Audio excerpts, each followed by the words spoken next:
exemple, du Petit Prince que vous jouez en ce moment au théâtre du Lucernaire. Oui, oui, ça va faire 10 ans. On a commencé en septembre 77. Donc on approche. On approche du 10e anniversaire. Alors vous avez fait l'adaptation de la pièce, vous jouez dedans, vous l'avez mis en scène. Oui, oui, oui. Oui, oui, j'ai tout fait comme ça. Et c'est un plaisir. C'est vraiment un spectacle qui vous tient à cœur. C'était un rêve d'enfant de monter ce Petit Prince au théâtre. C'est-à-dire que c'est un livre que j'aimais beaucoup et que, comme tout le monde, j'avais lu vers l'âge de 12 ans sans très bien comprendre.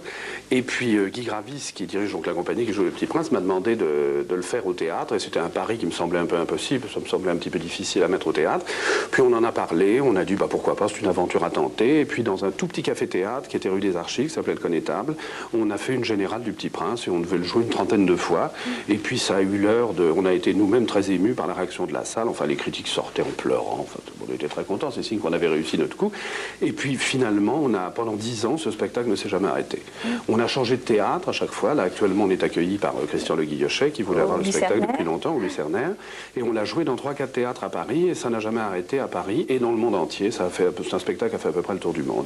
Puis là, on repart au Japon au mois de septembre. On va, je pense, le tourner au cinéma l'année prochaine. Enfin, c'est une aventure formidable. Ah, c'est extraordinaire. Parce que Le Petit Prince, c'est un livre qu'on lit enfant. Et comme vous dites, quand on lit enfant, on n'en comprend peut-être pas toute la portée poétique. Je crois qu'on ne comprend pas très bien la portée. Et là, ce qui se passe dans le spectacle, c'est un spectacle que les gens viennent voir avec leurs enfants. Mais il y a également énormément d'adultes. C'est un spectacle que nous ne jouons jamais pour les enfants seuls. Ce sont des enfants qui viennent accompagnés de leurs parents. Et nous avons énormément d'adultes aussi. Presque beaucoup plus d'adultes que de jeunes.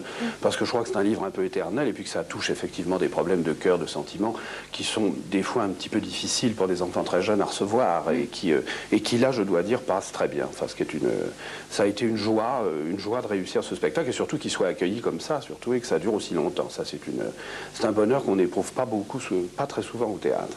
Alors, qu'est-ce qui vous touche particulièrement, vous, dans Le Petit Prince? Est-ce que c'est par exemple qu'on a beaucoup à apprendre des enfants? C'est-à-dire qu'on a beaucoup à apprendre des enfants, et puis tous les enfants avec lesquels on joue apprennent aussi, et nous on apprend tous ensemble, parce que finalement, dire des mots pareils tous les soirs, c'est quand même très rare. Enfin, ça c'est un bonheur. On sort de scène quand même très content d'avoir dit ce texte-là. Ça, c'est sûr. Mais en quoi ce texte est-il si fort? Parce qu'il touche des choses très... Parce que je crois qu'il est simple.